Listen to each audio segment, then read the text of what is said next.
Hello दोस्तों, welcome to my YouTube channel. मैं हूं धर्मवीर सिंह राजावत और मैं आ गया हूं आपके सामने एक और वीडियो लेकर, जो कि प्रोनाउन का एडवांस लेवल है। उसमें थर्ड पार्ट है। इससे पहले दो पार्ट आ चुके हैं। अगर आपने नहीं देखे हैं तो उनको ज़रूर देखें, वो काफ़ी इंपॉर्टेंट है। और एडवांस लेवल में थर्ड जो टाइप है, ये गवर्नमेंट एग्जाम्स हैं जितने भी इंग्लिश बेस्ड, वहाँ जो भी इंग्लिश का पेपर होगा उसमें एरर डिटेक्शन में यहाँ से क्वेश्चंस ज़रूर पुट किए जाते हैं। तो इसीलिए ये वीडियोस को देखते भी जाएं, साथ में नोट्स भी बनाते जाएं तो अच्छा रहेगा।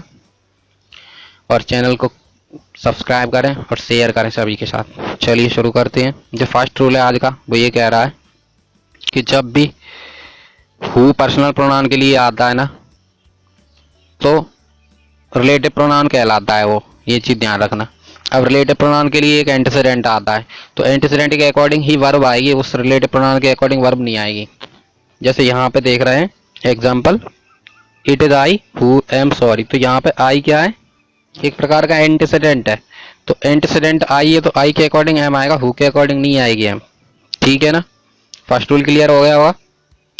यहाँ पे समझने के लिए है कि जो भी नाउन होता है उसके लिए, नाउन हो या प्रोनाउन, जिसके लिए हु का प्रयोग होगा ना, तो वो नाउन प्रोनाउन के अकॉर्डिंग ही वर्ब आएगी। तो एम किसके अकॉर्डिंग आएगी? आई के अकॉर्डिंग आएगी। यहाँ पे ये ध्यान रखना, हु के पहले अगर दे होता तो यहाँ पे क्या हो जाता? आर भी हो जाता। ठीक है, चलिए। अब यहाँ पे एरर क्या होता है? हु इज सॉरी, तो ये एरर आ जाता है और गलत कर देते हैं लोग। ठीक है, चलिए एक और एग्जांपल देखते हैं। It is you who are mistaken. तो यू आर क्या है? सही लिखा है अपन जो पढ़ रहे हैं, लेकिन it is you who is making who is mistaken. तो यहाँ पे क्या है? यू के अकॉर्डिंग इज नहीं आएगा। क्लियर है? यू के अकॉर्डिंग क्या आएगा? आर। जो फर्स्ट वाला सेंटेंस है वो करेक्ट है। इसके बाद सेकंड रूल क्या कह रहा है? जो पजेसिव प्रोनाउन होते हैं ना, चाहे योर्स हो, चाहे हिज हो, हर्स, इट्स, ये जितने भी पजेसिव प्रोनाउन है, इनके साथ ना कभी भी देखना आप, एपस्ट्रॉप की जरूरत नहीं होती। एपस्ट्रॉप आ रहा है अगर, तो वो क्या है? मिस्टेक होती है, यानी कि एरर होता है। ठीक है, कभी भी इनके साथ एपोस्ट्रोफ का यूज नहीं होगा। अगर इट्स यूज हुआ है तो समझ जाना एस, एपोस्ट्रोफ के बाद एस लगा है इट के साथ, तो वो पजेसिव में यूज नहीं हुआ। फिर वो किस में पहुंच जाता है? वो वर्ब होता है एस। ठीक है, चलिए नेक्स्ट रूल क्या कह रहा है अपन से? नेक्स्ट रूल ये कह रहा है, इसी के बारे में है जो अपन ने पढ़ा था। It's has N apostrophe is when it is A contraction for it is और इट इज। जब इट से इट इज या इट हैज बनता है तभी उसके साथ अपोस्ट्रोफ एस आता है। मतलब इट इज और इट हैज का कॉन्ट्रैक्टेड फॉर्म है, यानी कि शॉर्ट फॉर्म होता है इट्स अपोस्ट्रोफ के साथ। ठीक है, और हु के साथ क्या होता है? जब भी अपोस्ट्रोफ आ जाए एस के साथ तो उसका मीनिंग क्या होता है? हु इज या हु हैज। लेकिन आप कभी भी इसको पजेसिव नहीं मानेंगे अपोस्ट्रोफ के बाद। ठीक है, और यहाँ भी एक चीज और क्लियर कर दें कि वन सेल्फ दिया है ना, ये वन सेल्फ, तो वन सेल्फ के साथ भी क्या नहीं होता? अपोस्ट्रोफ नहीं आता, जैसे कि यहाँ पे दिया है। ठीक है, चलिए एग्जांपल देख लेते हैं। It's been a cold morning. तो it's been a cold morning दिया, तो इट्स का मीनिंग क्या है? इट इज दिया है यहाँ पे। ठीक है, इसका मीनिंग आप इसको वो नहीं मानेंगे, आप इसको पजेसिव मान के चलें। ठीक है, the thermometer reached it's highest reading. तो यहाँ पे जो इट्स दिया है वो करेक्ट है। करेक्ट क्यों? क्योंकि यहाँ पे इट्स पजेसिव के रूप में हुआ है use. He is the one who is always on time. He is the one who is always on time. तो यहाँ पे क्या है? ये क्या दिया है? हुज। हुज में क्या है? ये छुपा हुआ है, इज छुपा हुआ है। ठीक है ना? कॉन्ट्रैक्टेड फॉर्म है। कॉन्ट्रैक्टेड फॉर्म एक टॉपिक है, और जब आगे पढ़ेंगे तो अपन कॉन्ट्रैक्शन वाला जो टॉपिक है वो भी पढ़ेंगे। ठीक है, चलिए। He is the one whose wife is always on time. तो यहाँ भी क्या है? ही इज क्या है? ही यहाँ पे क्या है? वर्ब है। ही के साथ वर्ब लगा है, इज। क्लियर है? Keeping one self reading is important. ठीक है, तो यहाँ पे वन सेल्फ में क्या दिया? अपोस्ट्रोफ नहीं दिया है। क्यों नहीं दिया? क्योंकि यहाँ पे वर्ब की जरूरत नहीं है। ठीक है, वन सेल्फ में कभी भी अपोस्ट्रोफ आता ही नहीं है, चाहे वर्ब की जरूरत हो और या ना हो। ठीक है, फोर्थ रूल क्या कह रहा है?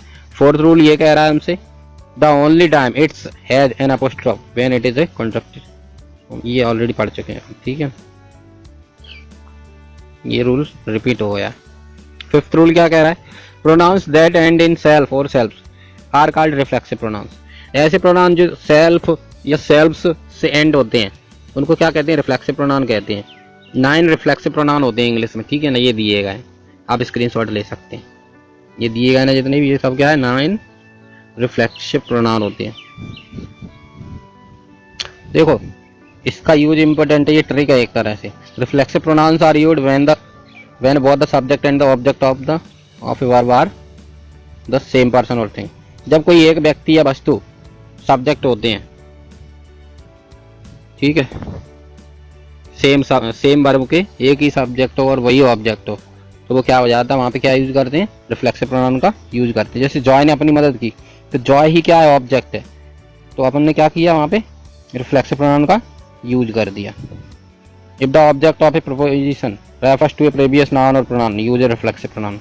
यहाँ पे क्या कहा जा रहा है, जब भी कभी किसी प्रपोजिशन का जो ऑब्जेक्ट है वो उससे पहले आने वाले नाउन या प्रोनाउन को रेफर कर रहा है, तो वहाँ पे क्या यूज करेंगे, रिफ्लेक्सिव प्रोनाउन का यूज करेंगे। जैसे Joy bought it for himself, तो जॉय इस जो फॉर है ना, फॉर प्रपोजिशन को रेफर कर रहा है, ठीक है, मतलब फॉर क्या है, जॉय को रेफर कर रहा है, तो वो जॉय के लिए कौन सा रिफ्लेक्सिव प्रोनाउन बनेगा, हिमसेल्फ, ठीक है। नेक्स्ट रूल क्या कह रहा है, reflexive pronouns help avoid confusion and nonsense without them we might be stuck with sentence like Joy helped Joy. देखो रिफ्लेक्सिव प्रोनाउन क्या होते हैं, कंफ्यूजन और अनावश्यक जो शब्द होते हैं ना उनको हटाने के लिए यूज होता है, ठीक है। विदाउट देम, उनके बिना हम सेंटेंस कंप्लीट तो कर सकते हैं, लेकिन उसका जो सेंस है वो थोड़ा अटपटा सा लगेगा, इसीलिए रिफ्लेक्सिव प्रोनाउन का यूज किया जाता है। अगर अपन बात करें इसके एग्जांपल की और देख लेते हैं, I worked myself to the bone, तो यहाँ पे वही चीज है कि आई सब्जेक्ट और आई ही ऑब्जेक्ट है, लेकिन आई की जगह पर अपन ने क्या लगा दिया वहां पे, माई सेल्फ, ठीक है। चलिए नेक्स्ट, इनकरेक्ट सेंटेंस दिया है, my brother and my self did it. तो ध्यान ये रखना है, कई लोग क्या इस तरह से यूज कर देते हैं, यहाँ से एरर आ जाते हैं। तो क्या एरर हो सकता है, my brother and my self did it, तो ये ध्यान रखना, सब्जेक्ट है तो सब्जेक्ट की जगह पर सब्जेक्टिव केस आएगा, रिफ्लेक्सिव प्रोनाउन ऑब्जेक्टिव केस की तरह यूज होता है, ठीक है ना। तो यहाँ पे क्या है, my brother and my self did it लिखा है, तो आई होगा यहाँ पे माई सेल्फ की जगह पे। सेकंड सेंटेंस में करेक्ट भी कर दिया है, आई क्यों होगा, क्योंकि हमें ये पता होना चाहिए कि रिफ्लेक्सिव प्रोनाउन का यूज ऑब्जेक्ट के रूप में होता है, जबकि यहाँ पे क्या है, सब्जेक्ट की जगह पर दिया है, दो सब्जेक्ट है एक तरह से, ठीक है ना, माई ब्रदर और माई सेल्फ, माई ब्रदर और आई, माई सेल्फ तो सब्जेक्ट होता ही नहीं है। Don't use my self unless the pronoun आई और मी प्रेसीड्स इट इन दी सेंटेंस। यहाँ पे ये कहा जा रहा है कि कभी भी यूज नहीं करना है माई सेल्फ को जब तक कि उसके पहले कोई आई या मी ऑब्जेक्ट नहीं दिए हो, आई सब्जेक्ट नहीं दिया हो या मी नहीं दिया हो, तब तक माई सेल्फ यूज नहीं करना। मतलब रिफ्लेक्सिव प्रोनाउन का एक बेस होता है, और बेस क्या होता है, वो सब्जेक्ट होता है जिसके लिए रिफ्लेक्सिव प्रोनाउन आ रहा है। विदाउट बेस आप डायरेक्ट यूज नहीं कर सकते, ठीक है। इनकरेक्ट यूज एक देख लेते हैं कैसे गलतियां होती हैं, जैसे please give it to John और माई सेल्फ, ठीक है। तो यहाँ पे क्या है, please give it to John और मी, ऐसे होगा, माई सेल्फ का यूज नहीं होगा, ठीक है ना, क्योंकि माई सेल्फ के लिए कोई वही नहीं आया वहाँ पे, ऑलरेडी एक नाम चाहिए या प्रोनाउन चाहिए, आई चाहिए माई सेल्फ के लिए, ठीक है। तो डायरेक्ट माई सेल्फ नहीं लगा सकते हो। Next, you saw me being my self, ठीक है, आपने मुझे देखा वहाँ पे होते हुए, या मैं वहाँ पे उपस्थित था और आपने मुझे देखा, तो ये चीज़ क्या है, बीइंग माई सेल्फ, तो माई सेल्फ के लिए मी आ गया, तभी तो माई सेल्फ आया, उसका बेस क्या बनेगा, माई सेल्फ का मी, ठीक है, ये ध्यान रखना है। रिफ्लेक्सिव प्रोनाउन के लिए एक बेस की जरूरत होती है, विदाउट बेस आप रिफ्लेक्सिव प्रोनाउन यूज कर रहे हैं तो वो क्या है, एक एरर हो जाता है, काफी इंपॉर्टेंट प्रोनाउन है। Myself refers back to me in the act of being, ठीक है, माई सेल्फ क्या है, मी को रेफर करता है होने में, ठीक है। ये sentence like help yourself looks like an exception to the rule, until we realize it's short and for you may help yourself. अब you may help yourself को शॉर्ट में क्या बोल देते हैं, हेल्प योर सेल्फ। तो exception कह लो या ये मान लो कि वो शॉर्ट फॉर्म है यू में हेल्प योर सेल्फ का। तो यहाँ पे कंफ्यूज नहीं होना इस तरह से। जब भी डायरेक्ट कोई वर्ब आ जाए इस तरह से सीधी, तो क्या करेंगे, तो ये करेंगे आप कि जो रिफ्लेक्सिव प्रोनाउन आया है तो वो कौन सा सेंटेंस होना चाहिए, इम्परेटिव होना चाहिए। ठीक है, कई केस में क्या होता है रिफ्लेक्सिव प्रोनाउन पहले भी आ जाता है, लेकिन वहां पे ध्यान रखना है कब आता है, ये जेरेंडियल फॉर्म के साथ आता है। ठीक है ना, जैसे ये दिया doubting himself the man proceeded cautiously, तो डाउटिंग हिमसेल्फ ये जेरेंड के साथ आ गया। ठीक है ना, तो जेरेंड में क्या एक सेंटेंस को डिलीट कर देते हैं, उसका थोड़ा सा जो एडवर्ब फ्रेज है वो उठा लेते, तो एडवर्ब फ्रेज ले लिया अपन ने पूरे सेंटेंस का, डाउटिंग हिमसेल्फ, बाकी सेंटेंस डिलीट कर दिया है।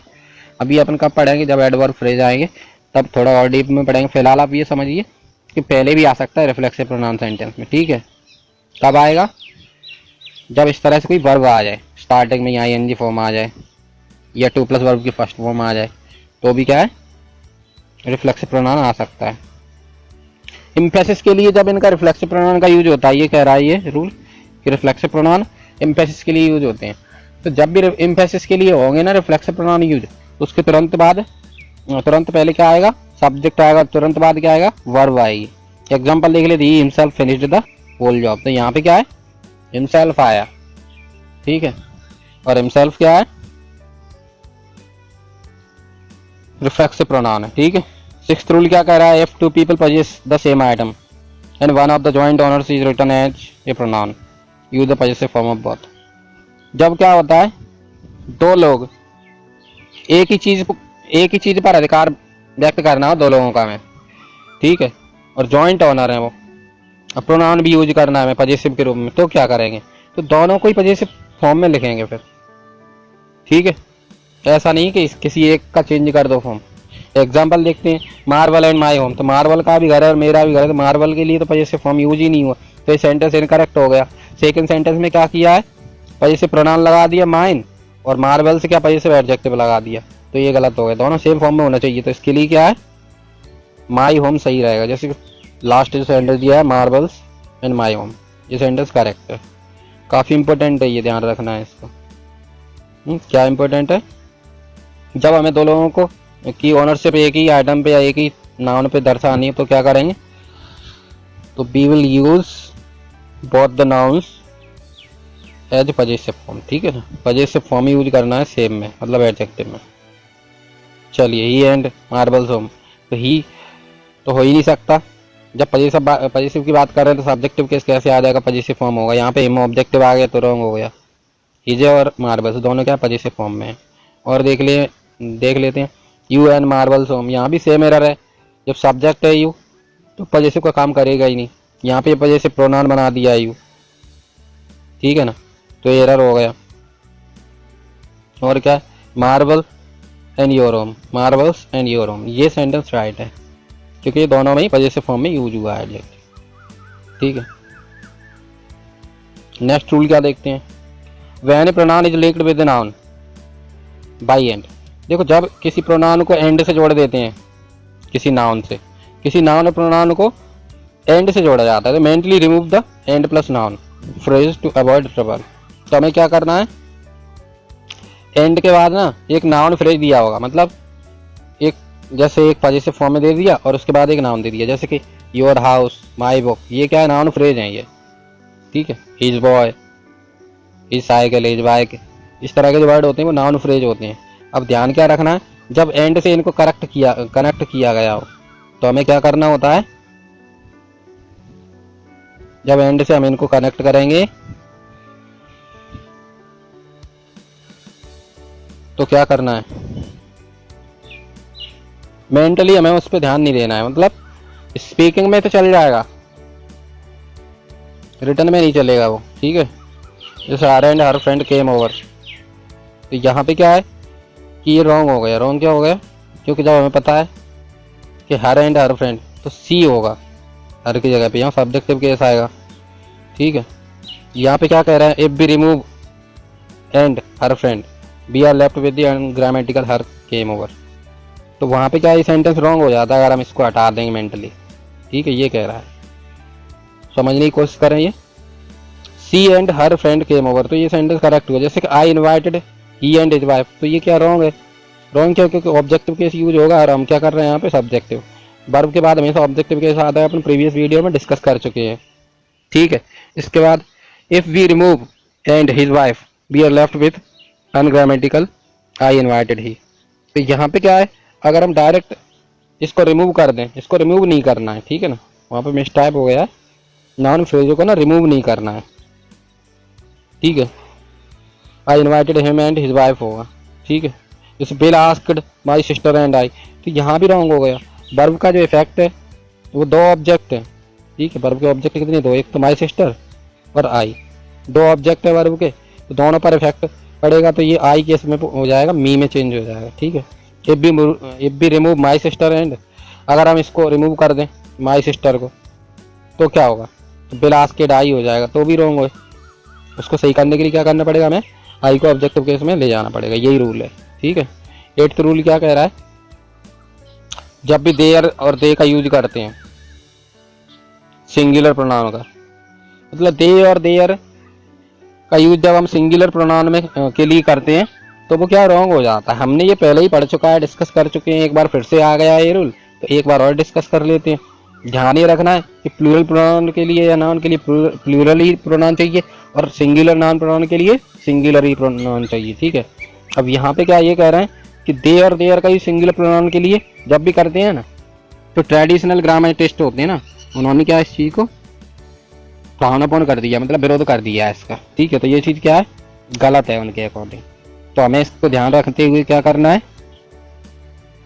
हमें अवॉइड करना है दे और इसके जो वेरिएंट होते हैं, जैसे कि देम, देयर, देमसेल्व्स, इनका यूज नहीं करना है। कब नहीं करना है, सिंगुलर नाउन जब पहले आ जाए सेंटेंस में, जब सिंगुलर नाउन या प्रोनाउन पहले आ जाए और उनके लिए अगर हमें फॉलो करना है उनको, तो हम ये वाले वर्ड्स यूज नहीं करेंगे, मतलब देम, देयर, देमसेल्व्स या दे, ये चीज़ें यूज नहीं कर सकते, रॉन्ग हो जाएगा सेंटेंस। एग्जाम्पल देख लो, नो कंसिस्टेंट, नॉट कंसिस्टेंट, ये चीज़ क्या सही नहीं है। Someone have to do it and they have to do it well, तो समवन आ गया, एक प्रोनाउन इंडेफिनिट है। ठीक है, जिसके बाद they have to do it well, तो समवन के लिए दे नहीं आएगा, रूल यही तो कह रहा है। तो हम क्या करेंगे यहाँ पे, या तो ही कर दें या सी कर दें, क्योंकि समवन सिंगुलर है तो यहाँ भी सिंगुलर होना चाहिए। दे प्लूरल को रिप्रेजेंट कर सकता है, सिंगुलर को नहीं। ठीक है, चलिए, the problem is that someone is singular, problem वही है जो मैंने बता दिया आपको। चलिए, टेक्निकली करेक्ट क्या होगा, someone had to do it and he और सी, यानी कि या तो ही लगा दो या सी लगा दो, जो मैं बता रहा था वही बात है। चलिए, just someone had to do it and had to do it well। ठीक है, इसमें और ज़्यादा वो करना है इम्प्रूवमेंट, तो हम क्या करेंगे, ही या सी को भी रिमूव कर सकते हैं। ठीक है, कई राइटर ऐसे हैं जो इस चीज़ को भी पसंद नहीं करते कि ही या सी लगाओ। ठीक है, एग्जाम्पल देख लेते हैं, no one realizes when their time is up, तो यहाँ पे क्या है, देयर नहीं आएगा। ठीक है, तो ये चीज़ क्या पसंद नहीं है, बहुत सारे लोग कहते हैं यहाँ भी क्लियर नहीं है ना, जेंडर क्लियर नहीं है एज और आर में। नो वन से तो पता चल ही नहीं रहा कि कौन सा जेंडर है, एज और आर से भी तो नहीं पता चल रहा, तब क्या होता है, नन का यूज कर देते हैं ऐसी सिचुएशन में। ठीक है ना, उसके लिए और भी ऑप्शनल वर्ड्स होते हैं इंग्लिश में, उनका यूज कर देंगे, लेकिन जैसे कि none realize when their time is up, इस तरह से। एक और एग्जांपल लिया है, if you see anyone on the trail tell them to be careful.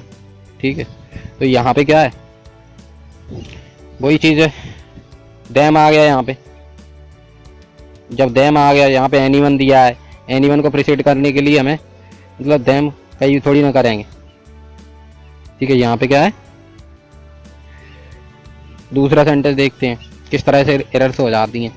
If you see anyone on the trail tell him her to be careful, तो यहाँ भी यहाँ जेंडर क्लियर नहीं है, अब क्या होगा, तो टेल एनीवन, बस सीधी बात ये, टेल एनीवन। तो ये क्या ऑप्शनल वर्ड्स ढूंढ लिया अपन ने, उसका यूज कर दिया। ठीक है, करेक्ट में से भी करेक्ट पे जाना है हमें, और इसके लिए थोड़ा डीप नॉलेज चाहिए सब्जेक्ट का।